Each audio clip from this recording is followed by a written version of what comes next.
Well, you hear the cheers because we are just seconds away from totality. Joining us on the phone right now is Rob Semper, the Exploratorium's interim executive director. He is actually in Micronesia right now. That's right. Rob, we are 5, 4, 3, 2. Tell us what this big moment's like. Here it's so exciting. The clouds have parted. We're going to see the total solar eclipse. There it is. The sun is blocked by the shadow, by the disk of the moon. We see streamers coming off the sun, the corona, which you can only see when the moon blocks the sun. It's a beautiful sight. We're seeing stars up here. We see around the horizon, it's like a sunrise or sunset, 360 degrees around the horizon. People are going crazy here. The islanders, there's about 500 people living on the island. A bunch of school kids are here watching it. They're just cheering like mad. It's an amazing spectacle. It looks like someone took and punched a hole right into the sky where the moon is covering the sun. And the sky is actually not as dark as the last solar eclipse I saw. It's sort of bluish and like very light, dark blue, but we can still see stars. It got very dark here. It's almost dark as night, no, like twilight. And it's just a magical experience. It got dark very fast, actually. Just as we were watching the clouds part, all of a sudden, there's a total solar eclipse. It's just amazing. You can kind of see some of the streamers that are coming off at different angles. That corona looks different every time there's a solar eclipse. There are actually predictions of what will look like. We'll see how the predictions turn out with the reality. But the sun is completely blocked by the moon, and we're standing in the shadow, 100-mile diameter shadow of the moon, blocking out the sun at this particular location. This particular eclipse is going to go on for about 4 minutes. It's probably one of the longer ones. And this island is right at the totality, right at the center line. It gets the maximum eclipse with the maximum chance of seeing all of the wonderful things you see when there is a total solar eclipse. I think we have it's absolutely extraordinary, and I have to say, it's kind of emotional as well. Back to you. Yeah, emotional because this is kind of your thing, right, Rob? Yeah, it's a thing people don't ever see, and they're so used to seeing the sun, and they're so used to seeing the sun set. To have something happen in the middle of the day was pretty frightening. In fact, we heard on the island there was an eclipse many, many years ago, 100 years ago, and actually people ran inside their houses because they were afraid. This time, no one's afraid. We've done all of this educational work with the students here on the island, and they're all out here enjoying it, learning about solar physics, and having a fantastic time. It's like a big party, a big rave out here on Woolly Eye Island. I was going to say the folks on the island lead pretty simple lives, and they don't always use the power that they have. They do have electricity, but they keep it simple. To have such a big solar event, to have all the crews coming, the scientists, and having this happen right on their island, it's got to be both exciting and mystical. Folks with their glasses, their viewers out there, it's surreal, isn't it? Yeah, it's really incredible. It's the one that the people live here are wonderful. They're very self-sufficient in terms of the work living on the island. They fish and do all of that. But of course, they have some modern convenience. They have I think they have one internet connection that comes up or down once in a while. But you're right, they don't use very much power. They live very simply. And yet, the people here really wanted us to work with the school kids because they wanted the kids to know that there's a world out there, that they can become scientists. They can do other things. They don't necessarily have to stay here on the island.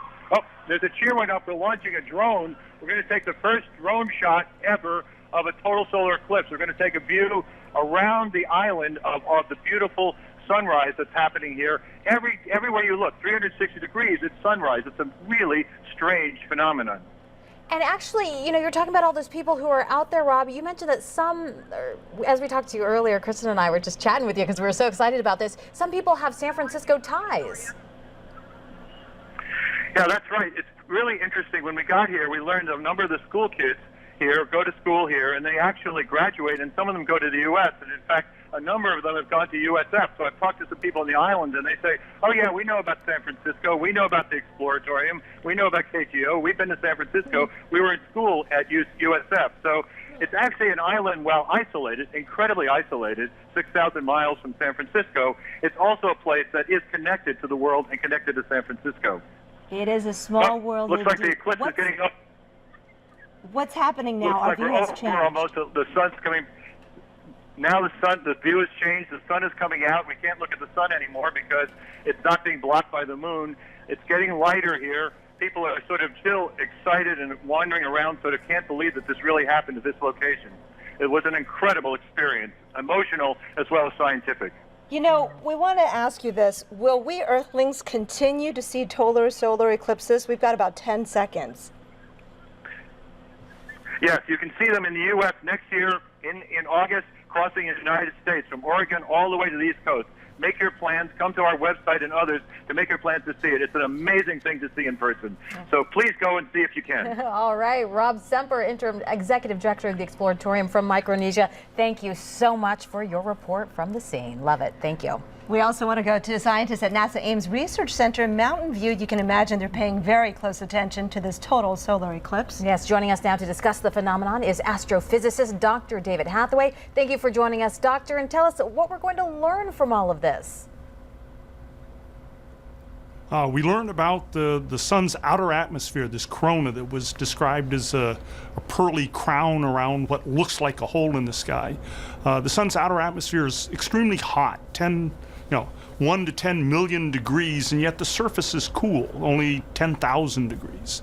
And so one thing we'd like to know as scientists is why the corona is so hot, and it has to do with the way things happen right near the surface, and it's only during a total solar eclipse that we can see in the visible close to the surface of the sun. So it allows us to understand why the sun's corona is so hot. You know, when you have an event like this, what does it do in terms of getting the mainstream behind the exploration of science? Well, this is one of nature's spectacles. So, if you haven't seen one, you really should. And we have a golden opportunity coming up in August of 2017 where you can drive to see one up in Oregon. But it's just such a spectacle that anyone who sees it looks up at the sky in awe. And of course, our ancestors, not knowing how it all worked, would wonder, what is it that's causing this? How does this work? Even knowing how it works, it's still a very awe-inspiring event. Yeah, it certainly is. And really, when's the next chance we could see another 100% total eclipse? If you're going to stay in San Francisco, you need to wait till the year 2252. But if you're willing to get in your car and travel to Oregon, August 21st of 2017, a total eclipse lasting 2 minutes long comes onto the U.S. In Oregon. So eastern Oregon, where it's drier, is the best place to view it. The path goes all the way across the U.S., right over Nashville, Tennessee, and then heads out across the Atlantic Ocean off the coast of South Carolina.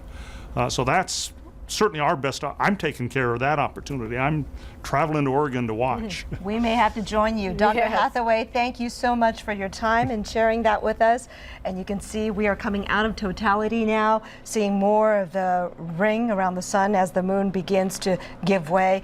It has just been an amazing, amazing event. Yeah. But we will get to see it if we just travel up to Oregon next year. Exactly, because as we mentioned, the next solar eclipse is set for August of 2017. Let's actually take a look at the central path where people can see the total phase of the eclipse. It crosses the entire U.S., and we are teaming up with the Exploratorium to bring you this amazing astronomical event.